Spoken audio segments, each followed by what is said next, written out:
Hello guys good morning है। आज चाहिँ म गाउँमा बारीमा के भन्छ अरे बारीतिर यसो घाम खाँदै यसो हरियाली हेर्दै यता यो चाहिँ आँटीको बोट छ। यहाँ माथि चाहिँ ल हेर्नु देख्न सक्नुहुन्छ तपाईँहरूले। आँटी चाहिँ अहिले फल्ने सिजन होइन, त्यो पनि टन्ने छ। आज चाहिँ अमला खोज्न हिँडिरहेको छु है। अमला के हजुर, अमला भिटामिन सी टक्क होइन प्राप्त गर्नु पर्यो, खानु पर्यो भनेर यसो अमला खोज्दै हिँडेको। अमला चाहिँ हाम्रो जङ्गल जानु पर्दैन, बारीमै टन्नै रुख छ, त्यहाँ माथि पनि थियो।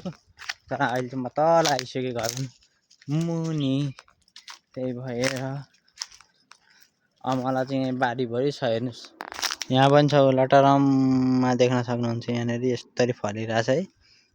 यो चाहिँ अलिक भिड छ कि, त्यो भएर तलबाट घुमेर आएर खानु पर्छ भन्ने सोचिरहेको छु होइन। यहाँ अर्को रुख पनि छ, अर्को रुखमा चाहिँ मेरो श्रीमती ज्यू चढिसक्नु भएको छ। यहाँनिर छ ल हेर्नुहोस्, अमला चाहिँ लटरममा छ, उहाँ रुख चढ्दै हुनुहुन्छ।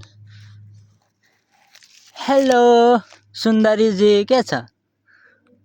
अमला मिठो छ? होला होला, अमला धेर नखानुहोस् है, फेरि अमला काण्ड थाहा छ कि छैन?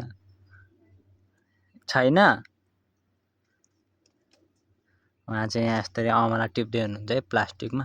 बिस्तारै टिप्नु है, अमलाको रुख त फेरि एकदम